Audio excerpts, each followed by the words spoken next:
बिहार में जो सर्च क्षमता परीक्षा का विरोध हो रहा है, आज मशाल जुलूस निकाला गया था और उसमें जो है ना कुछ अजीबोगरीब बातें भी हुई हैं, कुछ शिक्षकों के द्वारा कही गई हैं जो कहीं से भी शोभा नहीं देता है। इस प्रकार से नहीं बोलना चाहिए।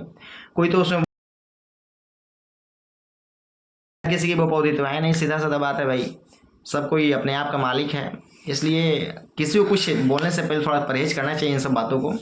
उसके बाद कोई बोल रहा था कि के पाठक कौन है, तो इसका क्या जवाब दे सकते हैं सर? के पाठक कौन है बताइए आप ही जरा।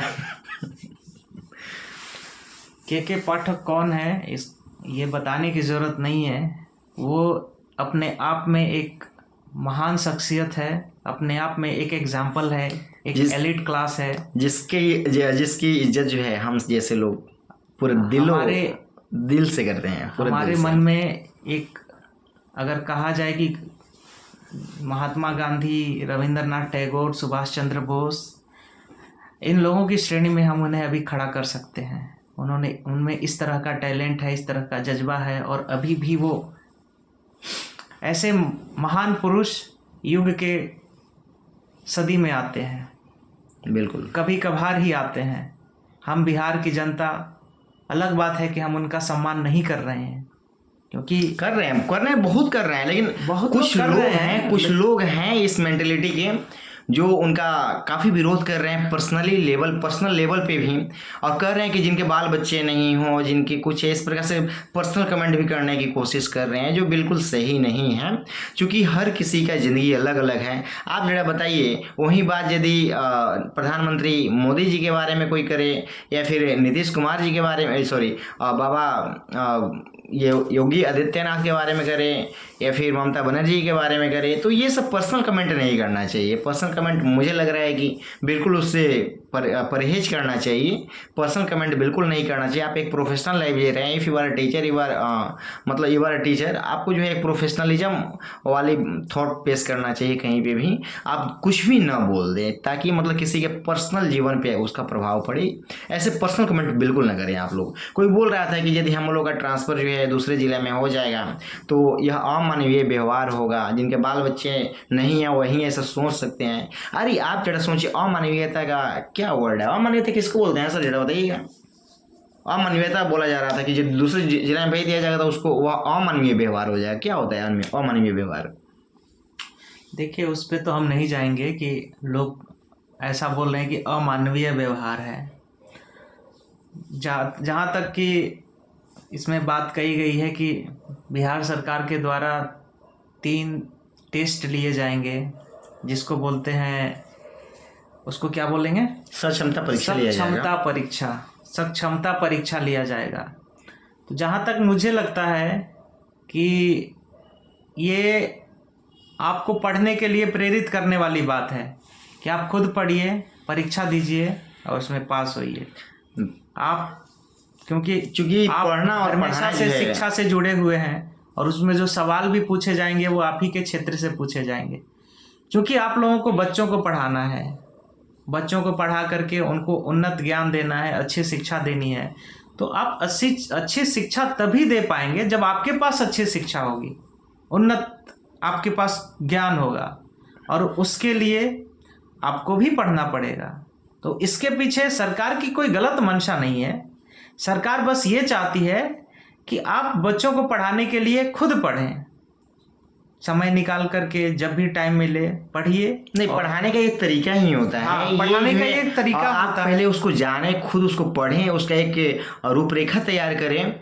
Then after you should go in the class, then after you will teach better.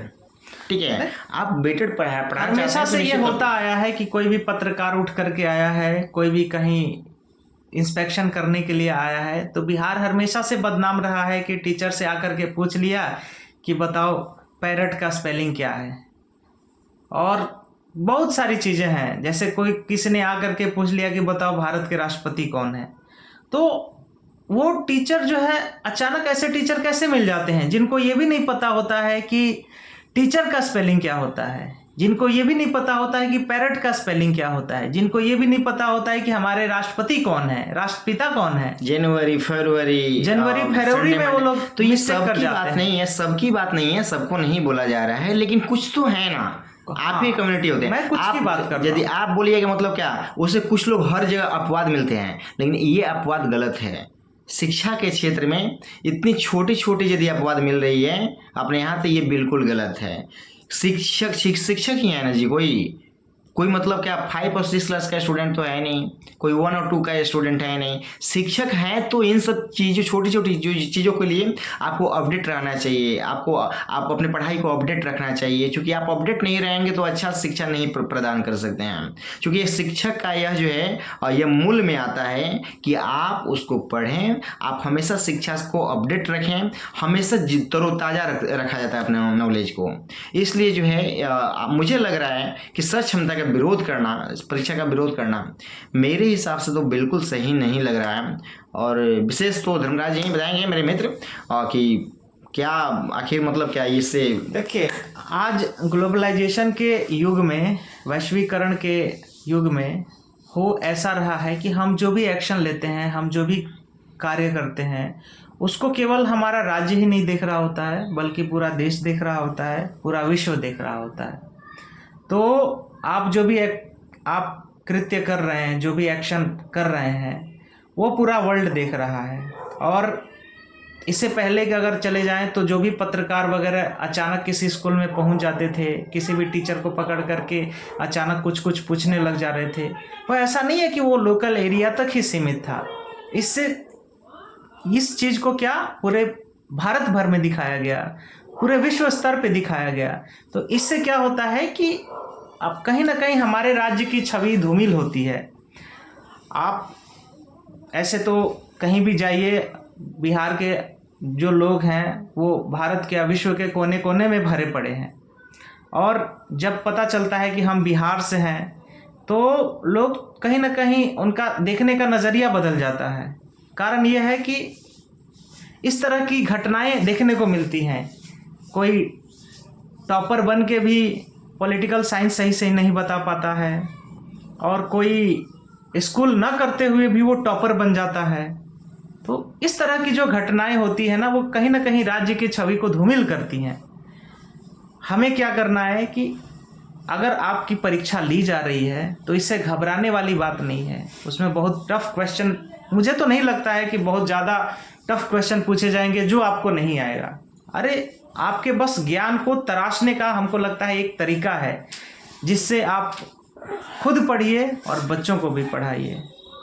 और ऐसे पत्रकार जो 2 टकिया पत्रकार हैं वो अगर आपके पास आ जाए तो उनको मुंह तोड़ जवाब दीजिए, छाती चौड़ा करके बोलिए कि हाँ आओ पूछो जो पूछना है तुमको।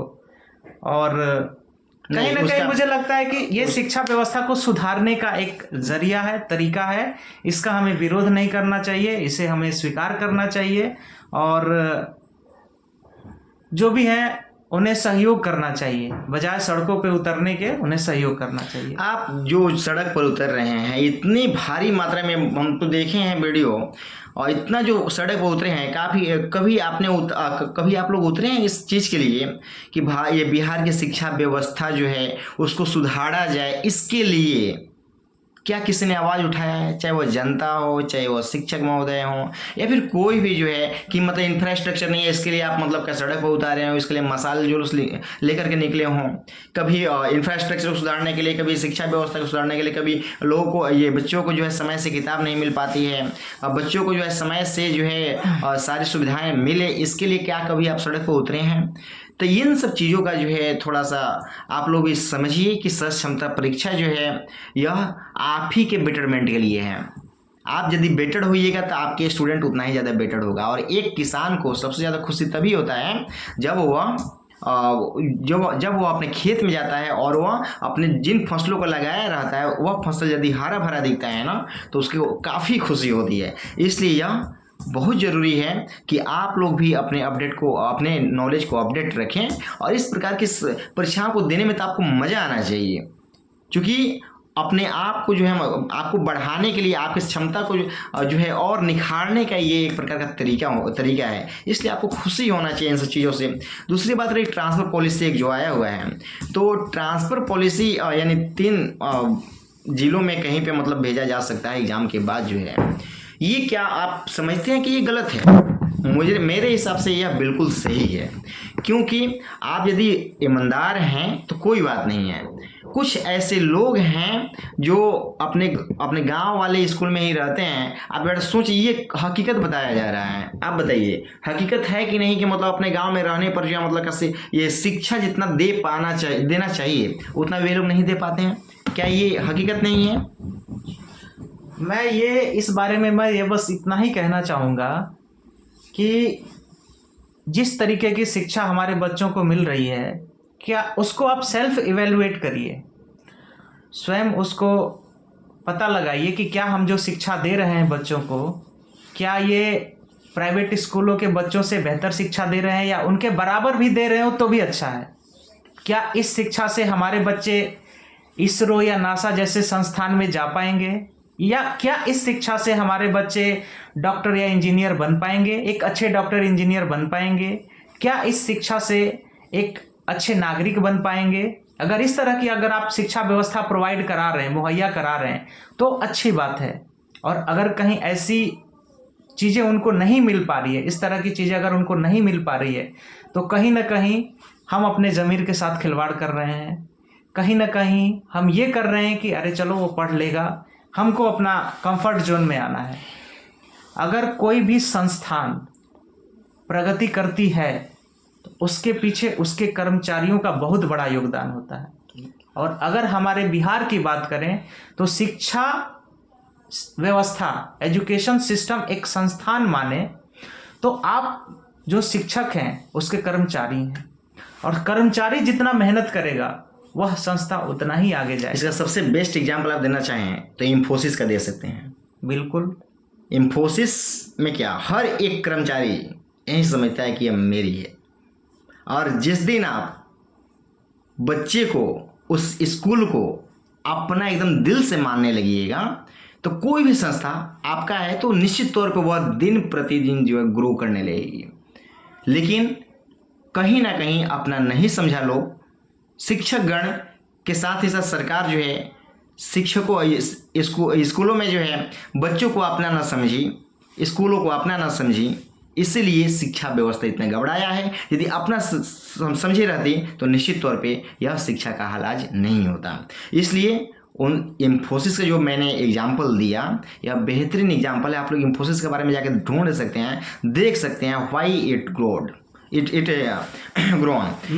क्यों ग्रो हुआ। मेरे एक मित्र थे जो इसरो में काम कर रहे हैं, और जो मंगल मिशन था उसमें वो एक इलेक्ट्रिकल पैनल पे काम कर रहे थे। तो वो उनसे हमारी बातचीत हुई थी, तो वो बता रहे थे कि इसरो जो है इतना विकसित कैसे हो रहा है, दिन दूना रात चौगुना प्रगति क्यों कर रहा है। उसके प्रगति करने के पीछे सबसे बड़ा कारण है कि उसके जो कर्मचारी हैं वो दिन रात मेहनत कर रहे हैं और दिन रात काम कर रहे हैं। उनका काम ऐसा नहीं हो रहा है कि हाँ 4 घंटा काम हुआ, 8 घंटा काम हुआ या 10 घंटा काम हुआ। उनका काम टारगेट बेसिस पे हो रहा है कि अगर इस प्रोजेक्ट को दिया गया है, ये रेडियो प्रोजेक्ट है, तो इसको कंप्लीट करने के बाद ही अमुक कर्मचारी घर जाएगा। तो टारगेट बेसिस पे काम हो रहा है, चाहे वो 1 दिन लग जाए, 2 दिन लग जाए।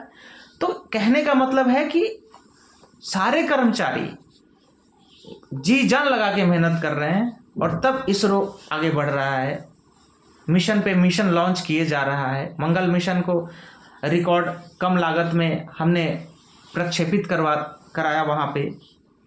तो यही चीज़ यहाँ पे भी लागू होता है। जो भी हमारे स्कूलों के शिक्षक हैं उन्हें बस यही देखना चाहिए कि हाँ हम क्या पढ़कर जाएं, या हम ऐसे बच्चों को क्या शिक्षा व्यवस्था दें या क्या पढ़ाएं ताकि वो बाकी बच्चों के साथ कंपटीशन कर पाए। अल्टीमेटली जो भी वो बेसिक एजुकेशन लेकर के जाएगा उसी के आधार पे बाकी बच्चों के साथ वो कंपटीशन देगा ना। तो हमें बस ये सेल्फ इवेल्युएशन डालना चाहिए कि क्या हम जो शिक्षा इसको दे रहे हैं बाकी बच्चों के साथ वो compete करेगा या नहीं करेगा, या कहीं बाहर रह जाएगा। दूसरी बात यह है कि जो स्कूल में पढ़ने आ रहे हैं बच्चे, उन बच्चों को हमें अपने बच्चों की तरह ट्रीट करना चाहिए कि ये मेरा बच्चा है और इसको मुझे इस तरीके से पढ़ाना है कि बाकी बच्चों इसका आने वाला भविष्य सुनहरा हो। बाकी क्या कहना, अगर ये भावना हर एक शिक्षक अपने मन में भर ले तो शिक्षा व्यवस्था कभी पीछे रह ही नहीं जाएगा। और बात रही कैपेसिटी की, क्षमता की, तो हर एक इंसान की अपनी क्षमता होता है। चाहे वो टीचर में ही ले लेते, हर एक शिक्षक की अपनी क्षमता होगी। आप उसी क्षमता के अनुसार पढ़ाइए। अगर आप ज़्यादा नॉलेजेबल हैं तो आपको ज़्यादा मेहनत करने की ज़रूरत नहीं है, लेकिन अगर आप थोड़ा उस विषय में कम ज्ञान रखते हैं तो थोड़ा सा टाइम लगा करके बढ़ लीजिए। बिल्कुल, एज पर आपका जो है आपके गांव में भी लोग आपकी इज्जत करेंगे, और बच्चों के बीच में तो आपका इज्जत होगा ही, क्योंकि हम स्टूडेंट रहे हैं। हम जब छात्र रहे हैं तो हमारे बीच चर्चा चलता था कि कौन शिक्षक अच्छा पढ़ा रहे हैं, और जो शिक्षक अच्छा पढ़ाते थे उनके प्रति हमारे मन में जो सम्मान की भावना उठती थी वो अद्वितीय लेवल की थी। तो इस तरीके से हम कह सकते हैं कि सब शिक्षक अपनी क्षमता पहचाने और उस क्षमता के अनुसार काम करें और सब क्षमता परीक्षा का स्वागत करें। बिल्कुल, ये ट्रांसफर जो पॉलिसी है ना, इस पर चर्चा करना बेहद ज़रूरी है कि सपोज मान लीजिए कि मेरा डिस्ट्रिक्ट जो है ईस्ट चंपारण है, मेरा डिस्ट्रिक्ट जो है पटना है, मेरा डिस्ट्रिक्ट सहरसा है, या कहीं पर भी मेरा डिस्ट्रिक्ट है, तो दूसरे डिस्ट्रिक्ट में भेज देना क्या यह न्याय उचित है या नहीं? इस मामले में तो मैं ज़्यादा कुछ नहीं कहूँगा, क्योंकि सब व्यक्ति का ऐसा मनोविज्ञान है कि अपने कंफर्ट जोन में रहना चाहता है, वो अपनी सुविधा देखना चाहता है। तो अगर मेरा घर से अगर मेरा स्कूल 10 किलोमीटर या 5 किलोमीटर की दूरी पे हो तो इससे अच्छा क्या ही हो सकता है। तो इस तरीके की चीज़ें ला करके कि हम आपको अलग ज़िला में ट्रांसफ़र कर देंगे, इससे कहीं ना कहीं लोगों का जीवन अस्त व्यस्त होता है। और हम चूँकि बाहर, आप भी दिल्ली में काम कर रहे हैं, हम भी दिल्ली में काम कर रहे हैं, भले हम यहाँ पे 60-70 हज़ार रुपये कमा रहे हैं, लेकिन कहीं ना कहीं मन में ये लगता है कि अगर मेरे घर के पास में नौकरी मिल जाए तो भले मुझे 10,000 20,000 कम मिल जाए, मैं वहीं नौकरी कर लूँगा।